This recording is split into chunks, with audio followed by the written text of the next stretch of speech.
सानिध्यता चाहते हो तो अपने अंदर की गांठों को खोलिए, एक भी बुराई आपके भीतर ना रह जाए, एक भी बुराई। अभी तक भगवान की कथा अंदर नहीं गई, कारण क्या है? जिस बॉटल में, जिस बोतल में ऑलरेडी पानी भरा हो, उस बोतल में क्या फिर से आप पानी भर सकते हैं बिना खाली किए? कहें मैया जी, ओ मेरी माँ, बोतल में पानी भरा है, आप उसे खाली ना करें और बोतल भरी, आप गंगा जी, आप अपने घर से पानी भर के गंगा जी ले जाओ और गंगा जी के जल में उस भरी बोतल को डुबा दो, तो क्या गंगा जल समाएगा उसके अंदर? वो भले पानी में डूबी है, वो भले गंगा जल में डूबी है, लेकिन ऑलरेडी पहले से भरी थी, तो क्या उसके अंदर गंगा जल भरेगा? गंगा जल भरने के लिए पहले क्या करना पड़ेगा? खाली करना पड़ेगा। भक्ति का जल तब अंदर भरेगा जब बुराइयां अंदर से निकल भागेंगी। जब आप अपने अंदर की बुराइयों को निकालेंगे, तब भगवत प्रेम, भगवत भक्ति अंदर प्रवेश करेगी। अच्छाइयां अंदर क्यों नहीं जाती हैं? क्यों नहीं जाती? क्योंकि बुराइयों से बोतल भरी है, शरीर बोतल है और ये बुराइयों से भरा है, तो अच्छाई अंदर कैसे जाएगी? पहले बुराई को खाली करो, फिर अच्छाई अपने आप, कुछ नहीं करना पड़ेगा। मैया जी समझ रही हो ना, है ना? बोलो राधे राधे। ऐसे नहीं, जोर से बोलो राधे।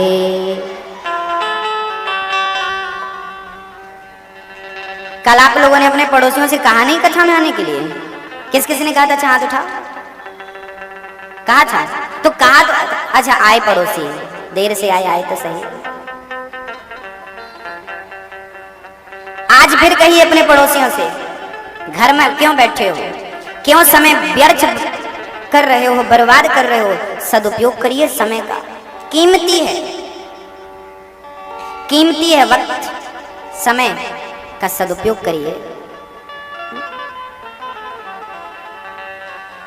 बोलो राधे राधे।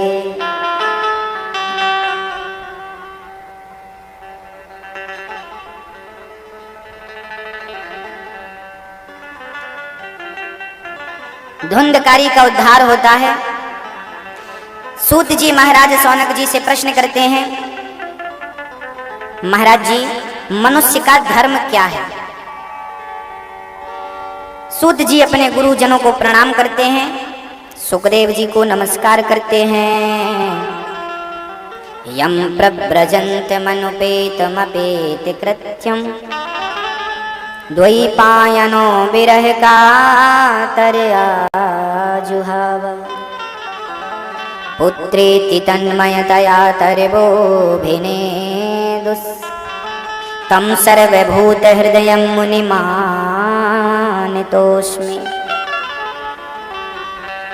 सुखदेव जी महाराज को नमस्कार करते हुए श्री सूत जी महाराज अपनी वाणी को प्रारंभ करते हुए कहते हैं कि जब राजा परीक्षित को 7 दिन में मरने का श्राप लगा, तब वो सुखदेव जी से प्रश्न करते हैं म्रियमाण व्यक्ति को क्या करना चाहिए। उन्होंने जो कथा श्रवण कराई, सूत जी कहते हैं वही कथा मैंने भी श्रवण करी और वही चर्चा आपको सुनाता हूं। व्यास जी महाराज ने 17 पुराण लिख दिए पर शांति नहीं मिली। एक दिन उदास व्यास जी महाराज भ्रमण कर रहे थे, तब नारद जी आ गए। नारायण नारायण। नारद जी ने कहा व्यास जी आप परेशान हैं, कारण क्या है आपकी परेशानी का, आपकी उदासी का हेतु क्या है?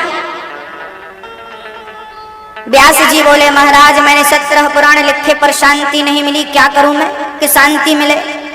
नारद जी बोले आपने भगवान कृष्ण की बाल लीलाओं का निरूपण नहीं किया, इसलिए आपको शांति नहीं मिल रही है। क्या करूं मैं? भागवत की रचना करिए। नारद जी बोले मैं पिछले जन्म में दासी का पुत्र था। मेरी माँ लोगों के घर बर्तन धुलती थी, वस्त्र साफ करती थी। एक दिन मेरे गांव में कुछ महात्मा आए, मैंने उनकी सेवा करी और उन्होंने मुझे कान में एक मंत्र दिया, मैंने उसका जाप किया। तो देखिए मेरी माँ संतों के साथ जाने से मुझे रोकती है। एक दिन माँ की मृत्यु हुई, मैंने माँ का अंतिम संस्कार किया और संतों के बताए पथ पर चल पड़ा, जंगल में मैंने तपस्या करी और उस तप के प्रभाव से आज मैं ब्रह्मा का पुत्र बना हूं, दासी पुत्र से ब्रह्मा का पुत्र। यदि अपना प्रमोशन चाहते हो तो तप जरूरी है, त्याग जरूरी है। आज आप लोग मनुष्य हो, आप में से कितने लोग मनुष्य हैं? जो हैं वो हाथ उठाएं, और जो मनुष्य के रूप में शैतान है, क्योंकि मनुष्य जैसा दिखना और मनुष्य होना अलग है ना, दोनों बातें। कपड़ों की दुकान में कभी कभी तो हम कंफ्यूज हो जाते हैं, कोई खड़ा है, बाद में देखो ध्यान से पता चला पुतला है। कपड़ों की दुकान में मनुष्य जैसे दिखने वाले पुतले होते हैं, ऐसे मनुष्य के रूप में बहुत सारे जानवर भी तो होते हैं। इंसान किसे कहते हैं? जिसके अंदर इंसानियत हो वह इंसान है, अर्थात यह है कि जिसके अंदर इंसानियत है वह इंसान है, जिसके अंदर इंसानियत नहीं है वो इंसान के रूप में होता हुआ भी इंसान मनुष्य नहीं है। सभी में बांट कर खाए उसे इंसान कहते हैं, पराया दर्द अपनाए उसे इंसान कहते हैं। यूं भरने को तो पक्षी भी अपना पेट भरते हैं, सभी में बांट कर खाए उसे इंसान कहते हैं। ये इंसान की परिभाषा है। अगर गलती रुलाती है तो नई राहें दिखाती हैं, मनुष्य गलती का पुतला है, ये अक्सर हो ही जाती है। जो गलती करके पछताए उसे इंसान कहते हैं, पराया दर्द अपनाए उसे इंसान कहते हैं।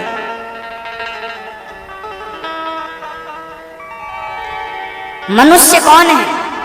जिसके अंदर मनुष्यता हो, इंसानियत हो, वह इंसान है।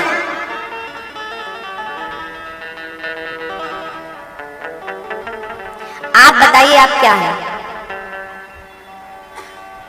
रामचरितमानस में कितनी स्त्रियों का वर्णन है, जरा सुनिए। रामचरितमानस में एक स्त्री है जिसका नाम है सीता, एक स्त्री है जिसका नाम है कौशल्या, एक स्त्री है जिसका नाम है सिलोचना, एक स्त्री है जिसका नाम है उर्मिला, और एक स्त्री है जिसका नाम है सुपर्णखा, एक स्त्री है जिसका नाम है तारका। रामचरितमानस में ही इन सारी स्त्रियों का वर्णन है या नहीं? तो स्त्रियां तो ये सब है, लेकिन सब स्त्रियों में भी भिन्नता है कि नहीं है?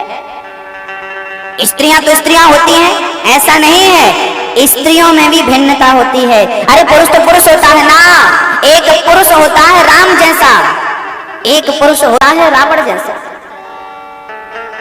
रामचरितमानस में ही बहुत सारे पुरुषों का वर्णन है। एक पुरुष वो है जिसे हम श्रवण कहते हैं, है? एक पुरुष वो है जिसे हम राम कहते हैं, एक पुरुष वह है जो लक्ष्मण के नाम से जाना जाता है, एक पुरुष वह है जो रावण, मेघनाथ और कुंभकर्ण के नाम से जाना जाता है। उसी लंका में एक पुरुष और है जिसे हम विभीषण के नाम से जानते हैं। अब बताइए इन सारे पुरुषों में अंतर है या नहीं? आप कौन से वाले हैं? राम वाले हैं कि रावण वाले हैं? सीता वाले हैं कि सुपर्णखा वाले हैं? है ना? तो केवल इंसान हूं मैं, मनुष्य हूं मैं, काम नहीं चलने वाला। मनुष्य की भी परिभाषाएं हैं, उन पर खरा उतरना चुनौती, स्वीकार करिए और मनुष्य बनिए। रावण ने वरदान मांगा था ब्रह्मा जी से, हम काहू के मरहि न मारे, बानर मनुज जाति दुई बारे। हम दो लोगों के हाथों मरे, या तो बंदर के हाथ या तो मनुष्य के हाथ। रावण ने कितना सस्ता वरदान मांग लिया, तू मनुष्य के हाथों मरेगा। किसी ने कहा रावण आप मनुष्य के हाथों मरोगे, कोई भी मार देगा क्योंकि मनुष्य से तो पृथ्वी भरी है। रावण बोला जाने दो, ये मनुष्य जैसे दिखने वाले लोग, अब इनके अंदर मैं मनुष्यता रहने ही नहीं दूंगा।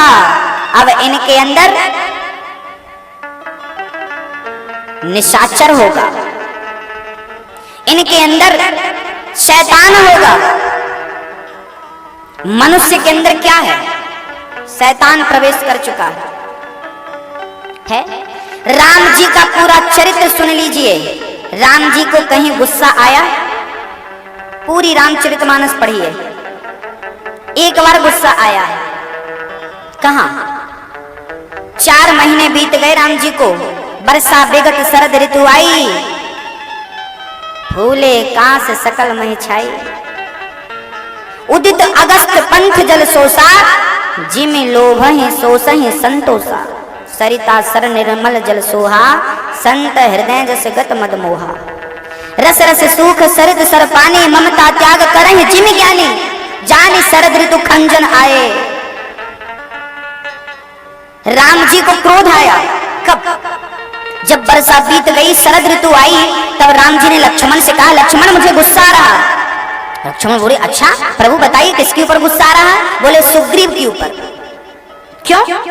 बोले उसने कहा था कि मैं सीता की खोज में मदद करूंगा, पर 4 महीने बीत गए, अभी तक कोई हालचाल नहीं, कोई पता नहीं।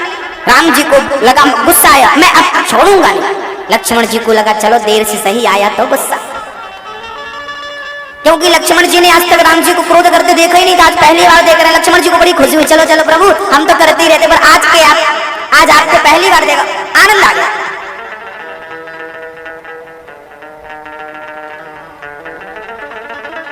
लक्ष्मण जी बोले, राम जी आपको गुस्सा आ रहा? हाँ। गुस्सा आ रहा? हाँ। तो निकालो अपना बाण, चढ़ाओ और मारो सुग्रीव को। राम जी ने, ना मैं कल मारूंगा, आज नहीं। लक्ष्मण जी बोले, तब तो हो गए गुस्सा, आपको तो गुस्सा करना भी नहीं आता। राम जी बोले, अच्छा गुस्सा ऐसे कैसे किया जाता? लक्ष्मण जी बोले, हम तो आज आपको पहली बार क्रोध करते देख रहे हैं, और आपको उसमें भी क्रोध करना अच्छे से नहीं आया। राम जी बोले, कैसे किया जाता है? लक्ष्मण जी बोले, जिस पर क्रोध किया जाता है उसको तुरंत फल चखाया जाता है। आज गुस्सा करो तो आज ही फल चखाओ, ऐसे थोड़ी कि गुस्सा आज आया है फल कल चखाएंगे। मानो राम जी कहना चाहते हैं कि लक्ष्मण जी मेरे इस क्रोध पर भी एक शिक्षा है। क्या? राम जी बोले, जब क्रोध आए तो उस समय डिसीजन नहीं लेना चाहिए, जब क्रोध आए तो बात को कल पर टाल देना चाहिए, क्योंकि क्रोध में लिया हुआ निर्णय हमेशा गलत होता है। क्रोध में किया गया निर्णय, लिया गया डिसीजन हमेशा गलत होता है। इसलिए क्रोध जब शांत हो जाए, ठंडे दिमाग से आप सोचें, उसके बाद ही कोई निर्णय लें। मैया जी आपको बहुत गुस्सा आता है, और गुस्से गुस्से में लोग कह देते हैं, आज से हम तुम्हारी देहरी नहीं आएंगे, चढ़ेंगे नहीं। ये क्रोध में लिया गया डिसीजन है, जो कि एकदम गलत है। आज से हम तुम्हारा मुंह नहीं देखेंगे, ये क्रोध के डिसीजन है, उचित नहीं है।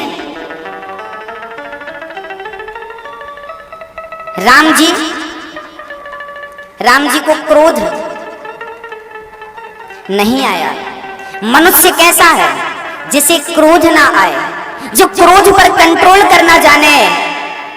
गाड़ी बहुत तेज चल रही है, किसी ने ड्राइवर से पूछा, भाई कंट्रोलिंग है कि नहीं? चला तो रहे हो, सामने कुछ आ गया तो क्या करोगे? बोले कंट्रोलिंग है। गाड़ी तेज वही चलाए जिसे गाड़ी कंट्रोल करना आए। ऐसे ही जो अपने क्रोध पर कंट्रोल कर सकता है, जो अपने लोभ पर कंट्रोल कर सकता है, जो अपनी वासनाओं पर नियंत्रण कर सकता है, वही व्यक्ति महान बनने का अधिकारी है, वही महान है। यदि महान बनना चाहते हो तो नियंत्रण आना चाहिए, वाणी पर नियंत्रण। भैया समझ रही हो ना? हाँ, मनुष्य के लक्षण हैं, वो होने चाहिए। तो मनुष्य का धर्म क्या है? आप में से कितने लोग मनुष्य हैं बताइए?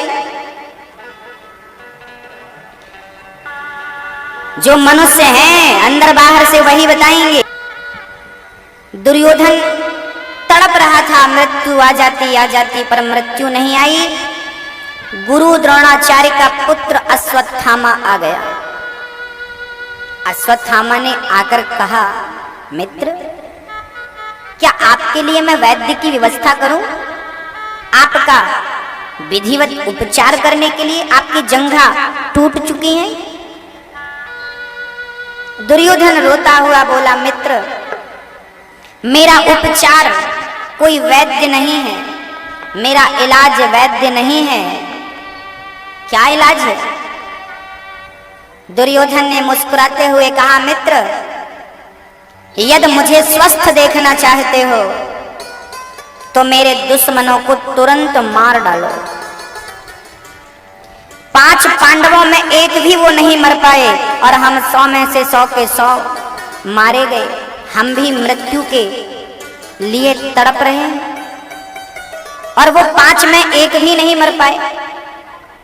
आप हमें सुखी देखना चाहते हो तो हमारे दुश्मनों को मार डालो। जो व्यक्ति दुष्ट होता है ना, वो मरते मरते भी किसी का भला नहीं सोचता। उनमें से एक है दुर्योधन। खुद मर रहा है फिर भी पांडवों को मरा हुआ देखने का स्वप्न लिया है। मैं पांडवों को मरा हुआ देखना चाहता हूं।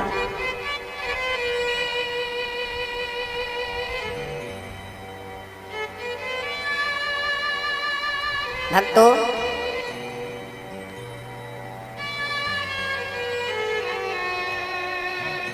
अश्वत्थामा बोले, मैं अभी जाता हूं। अश्वत्थामा चल पड़े। रात्रि के 12 बजे भगवान श्री कृष्ण पहुंच गए पांडवों के पास। पांडवों को जगाया, अरे भाई जागो। भगवान को पता था कि अश्वत्थामा पांडवों को मारने आ रहा है। मेरे भक्त को कोई मारे ये भगवान कैसे देख पाते। भगवान ने तुरंत अपने भक्त को जगाया और 5 पांडवों को उठा करके दूसरी जगह पर सुला दिया। द्रौपदी के 5 बच्चे वहां आकर के सो गए खाली बिस्तर पर। भगवान को पता था कि मेरे भक्त पर संकट आने वाला है। जो भगवान की शरण में होता है ना भक्तों, उसे कुछ भी नहीं करना पड़ता, कुछ भी नहीं करना पड़ता। उसका सारा काम भगवान करते हैं। करते हो तुम कन्हैया, मेरा नाम हो रहा है, मेरा आपकी कृपा से सब काम हो। करते वो है, नाम मेरा और आपका होता है, सब कुछ वही करता है। मैं व्यर्थ में चिंतित रहता हूं, व्यर्थ में परेशान रहता हूं। बताइए, मेरी चिंता करने से कोई काम बनता है या बिगड़ता है? मेरी चिंता करने से कुछ होता है? आप दिन रात चिंता करो तो कुछ हो जाएगा? चिंता करने से कुछ भी नहीं होना, तो चिंता क्यों करना? अरे चिंतन करो, होना वही है जो परमात्मा को मंजूर है, इसलिए उस पर छोड़ दो। अब सौंप दिया इस जीवन का सब भार तुम्हारे हाथों में, अब सौंप दो। चिंता नहीं, चिंतन करो। अर्जुन सो रहे थे। किसी ने कहा, तुम्हारे दुश्मन चारों तरफ से तुम्हें घेर करके बैठे हैं, सामने की सेना इतनी मजबूत है और आप चैन की नींद ले रहे हो। अर्जुन बोले, जब तक मेरा कृष्ण मेरे साथ है तब तक मुझे चिंता करने की जरूरत नहीं है, आवश्यकता नहीं है। क्योंकि एक विश्वास था कि कृष्ण मेरे साथ है। अच्छा, आपने देखा होगा कभी छोटे छोटे बच्चों को आप ऊपर उछालते हैं ऐसे ऊपर, और वो बच्चा जब ऊपर से नीचे आता है तो हंसता है। ऊपर जाता है खिलखिला के हंसता, नीचे आता खिलखिला के हंसता। क्यों हंसता है? क्योंकि उसे विश्वास है कि मेरा पिता या मेरी माँ मुझे जरूर पकड़ेगी। उसे विश्वास है कि मेरी माँ और मेरे पिता मुझे जरूर पकड़ेंगे। जैसे उस बच्चे को विश्वास होता है, ऐसे ही हम भक्तों को विश्वास होना चाहिए कि मेरा भगवान मेरे सामने खड़ा है और वो पग पग पर पल पल पर मेरी रक्षा करेगा। जितना विश्वास उस बच्चे को अपने पिता पर होता है, उतना विश्वास भक्त को अपने भगवान पर होना चाहिए। इस तरह विश्वास, मंत्र जाप मम दृढ़ विश्वासा, पंचम भजन सुवेद प्रकाशा। जब तक विश्वास नहीं होगा तब तक आपकी हर पूजा व्यर्थ है। विश्वास के सहित की गई पूजा फलदायी होती है अथवा वो पूजा निष्फल हो जाती है ना।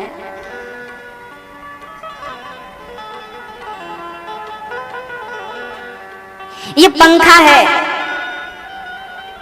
ये चल रहा है, किसके कारण चल रहा है? बोलिए। बिजली के कारण। बिजली ना मिले, पावर ना मिले तो क्या ये पंखा चलेगा?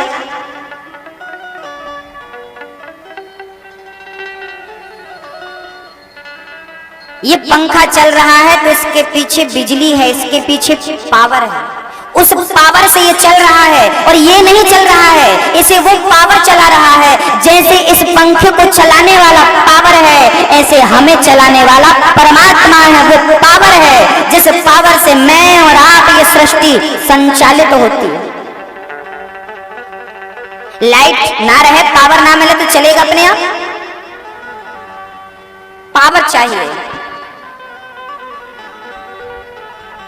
जैसे इसे पावर चाहिए चलने के लिए, ऐसे हमें विश्वास चाहिए परमात्मा का साथ प्राप्त करने के लिए, भक्ति प्राप्त करने के लिए, साथ प्राप्त करने के लिए क्या चाहिए? विश्वास चाहिए। बिना विश्वास के की गई भक्ति व्यर्थ होती है, मिथ्या होती है। इसलिए भगवान पर सबसे पहले विश्वास होना चाहिए, क्योंकि भक्ति विश्वास से प्रारंभ होती है और समर्पण पर जाकर के पूर्ण हो जाती है। भक्ति की शुरुआत कहां से होती है मैया जी? बोलो। महाराज जी हम तो 2 अगरबत्ती जलाते हैं बस।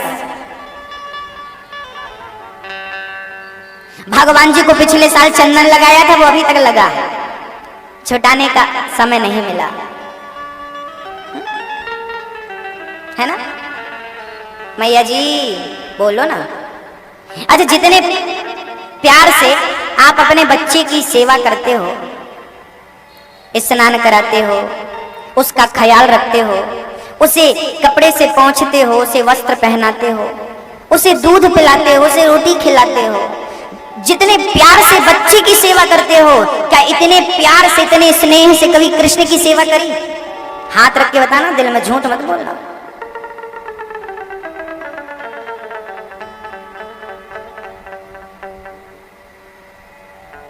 झूठ बोले कौआ काटे।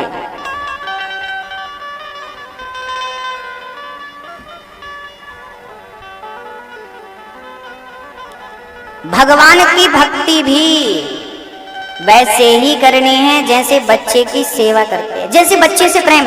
अरे माँ अपने बच्चे से प्रेम करती है कि नहीं? आज तक किसी ने माँ को कहा कि अपने बच्चे से प्रेम करो? आज तक बच्चे से प्रेम करने के लिए माँ को किसी ने कोई कोचिंग दी? कोई ऐसा विद्यालय है जो माँ को बच्चे से प्रेम करना सिखाता हो? अरे कोई भी माँ को बच्चे से प्रेम करना सिखाता नहीं है। माँ जिस दिन बच्चा माँ के गर्भ में आता है, जिस दिन बच्चा पेट में आता है, उस दिन से माँ उससे प्रेम करना शुरू कर देती है। और उस बच्चे के जीवन भर जब तक जिंदा है माँ, तब तक माँ अपने बच्चे से प्रेम करती रहती है। जितना प्रेम माँ अपने बच्चे से करती है, जिस दिन उतना प्रेम भगवान से कर लोगे, उस दिन सचमुच वो आपका बेटा बन के आपकी गोद में होगा, उस दिन वो आपके सामने होगा। हम प्रेम करते नहीं हैं, वो आता नहीं। अच्छा, आपको पानी ना मिले तो फिर आपका मन लगेगा किसी काम में? बहुत प्यास लगी है और प्यासे व्यक्ति से कहो चलो जरा ये काम करो, करेगा? पहले क्या चाहिए? बोलो। बहुत प्यास लगी है और फिर आपसे कहे ये काम करो, आप करेंगे? पहले पानी चाहिए। जैसे प्यासा व्यक्ति सिर्फ पानी चाहता है और कुछ चाहता, प्यासे व्यक्ति को कहो चलिए 1000 रुपए रख और काम कर। ना ना ना, 1000 तू रख, मुझे 1 गिलास। अच्छा, 1 लाख रुपए रख, चल। मंजूर है आपको?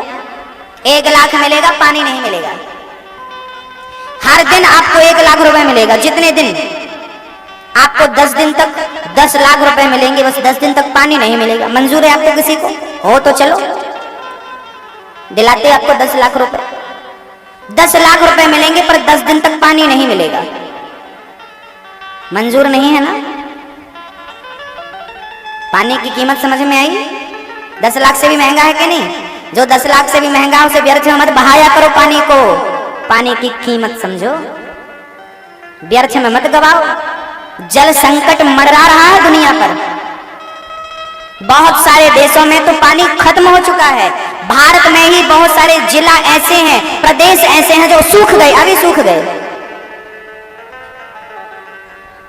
इसलिए पानी मिले सदुपयोग करिए, दुरुपयोग बिल्कुल ना हो। जल बचाइए, बूंद बूंद बचाइए, जितना जरूरी है उतना। कुछ लोगों की आदत होती है नल चालू करके चले जाते हैं, छोड़ देते हैं, पानी बहता रहता है।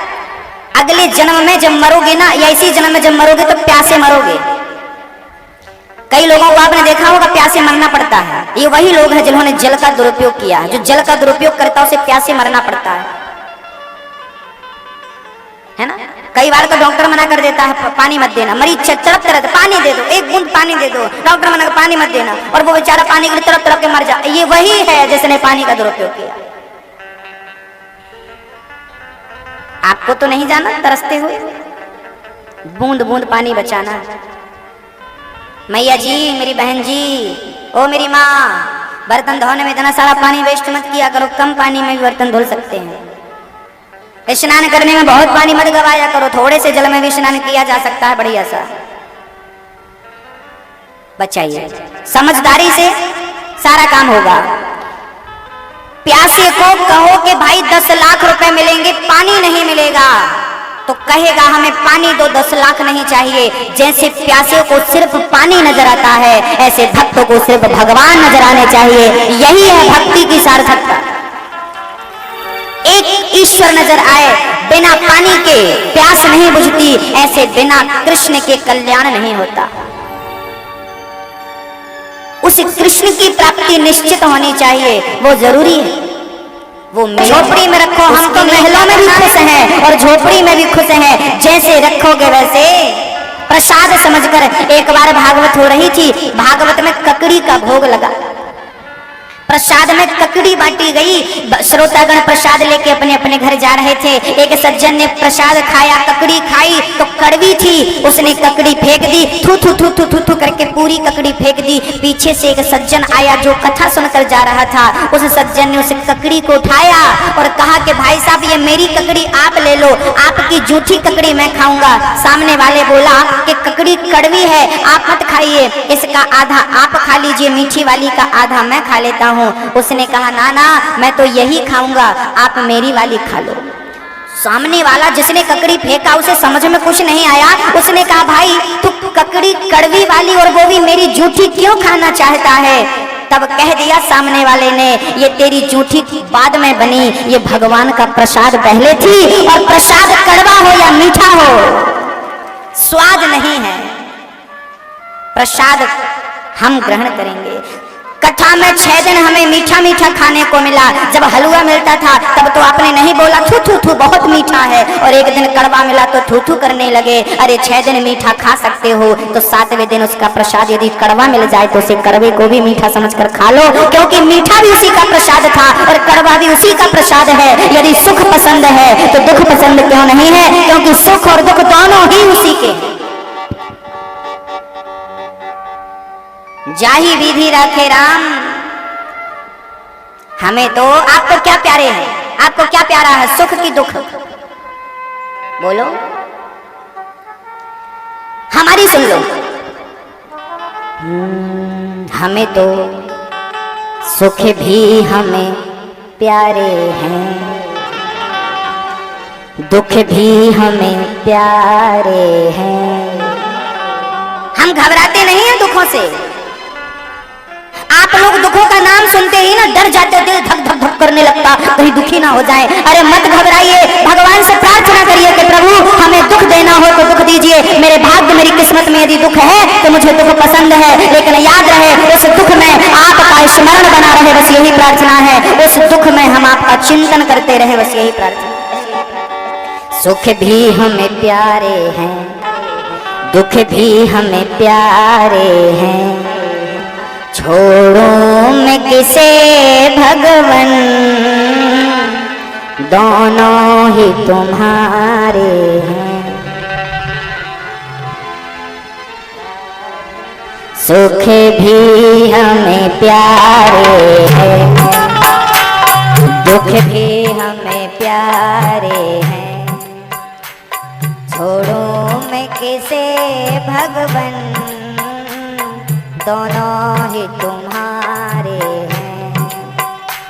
छोड़ो मैं किसे भगवन, दोनों ही तुम्हारे हैं। सुख में तेरा, सुख में तेरा शुक्र करूं, दुख में फरियाद करूं। सुख में तेरा शुक्र करूं, दुख में फरियाद करूं। सुख में तेरा शुक्र करूं। जब सुख आए तो भगवान को धन्यवाद देना। जब आपके घर में कोई उपलब्धि आए, संपन्नता आए, सुख आए, तो पहला धन्यवाद किसे देना? भगवान को, क्योंकि उसकी कृपा से ये सब कुछ। सुख में तेरा शुक्र करूं, दुख में फरियाद करूं। सुख में तेरा शुक्र करूं, दुख में फरियाद करूं। जिस हाल में तू रखे, उस हाल में याद करूं। जिस हाल में तू रखे, बस याद करो, उस हाल में याद करो। और संसार की नदिया के, संसार की नदिया के दोनों ही किनारे हैं। सुख भी हमें प्यारे हैं, दुख भी हमें प्यारे हैं। छोड़ो मैं किसे भगवन, दोनों ही तुम्हारे हैं। दोनों ही तुम्हारे हैं, दोनों ही तुम्हारे हैं, दोनों ही तुम्हारे हैं। संसार की नदिया के दोनों ही किनारे हैं। दो किनारे नदी में, एक किनारा सुख, एक किनारा। हमें तो सब मंजूर है, जो दे प्रभु सब। मैया जी, जो मिला है ना स्वीकार करिए। दुख मिला तो स्वीकार करिए, और सुख मिला तो स्वीकार करिए। याद रखना, सुख और दुख आपके अपने भाग्य से मिलता है। कैसे? मैंने कोई पिछले जन्म में गंदे बुरे कर्म किए होंगे, जिसके परिणाम में मुझे आज दुख मिल रहा है। और मैंने पिछले जन्म में कोई अच्छा कर्म किया होगा, जिसके परिणाम स्वरूप आज मुझे सुख मिल रहा है। यदि आप दुखी हैं, यदि आप परेशान हैं, तो समझ लीजिए कि पिछले जन्म में आपसे कोई कर्म बिगड़ गया था, जिसका परिणाम इस जन्म में मिल रहा है। इस जन्म में कुछ मत बिगड़ने दीजिएगा। इस जन्म में कुछ नहीं बिगड़ेगा तो अगले जन्म में आपको परिपूर्ण परमात्मा सब कुछ देकर भेजेगा। ये संसार एक खेत है, और यहाँ कर्मों का बीज बोया जाता है और भाग्य की फसल आती है। जैसी करनी वैसी भरनी, आज किया कल पाएगा। चढ़ता सूरज धीरे धीरे ढलता है, ढल जाएगा। पिछले अभी हमारे किसानों के घर में ना बढ़िया सी फसलें आ रही हैं। जिसने गेहूं बोया था गेहूं आ गई, चने बोए चने आ गए, आई ना। जो बोया था आई, 4 महीने पहले बोया था, दीपावली के बाद किसानों ने बो दिया था, और अभी अभी काट लिया। थोड़े दिन पहले काट लिया। 4 महीने पहले बोया तो 4 महीने बाद फसल आई। कोई फसल 4 महीने की होती है तो कोई 3 महीने की होती है तो कोई 2 महीने की होती है, कोई साल भर की होती है। तुअर की दाल, राहर की दाल साल भर की फसल है। गेहूं 4 महीने की, 3.5 महीने की फसल है। चना 3 महीने की फसल है। आदि आदि फसल समय पर आती है। जो बोया 4 महीने पहले वो काट लिया। ऐसे पिछले जन्म में जो किया था वो इस जन्म में भोग रहे हो, जो इस जन्म में करोगे वो अगले जन्म में भोगोगे। पिछले 4 महीने किसान ने जो बोया वो अभी काट लिया। अब गर्मी में वो जो बोएगा वो 2 महीने बाद काटेगा, 3 महीने बाद काटेगा। जो आज करोगे वो अगले जन्म, जो पिछला किया वो अभी। एक सज्जन बोले महाराज जी हम अगला पिछला जन्म नहीं मानते। हमने कहा भैया जी मत मानो, आपके मानने और ना मानने से कोई फर्क पड़ने वाला। एक उल्लू था,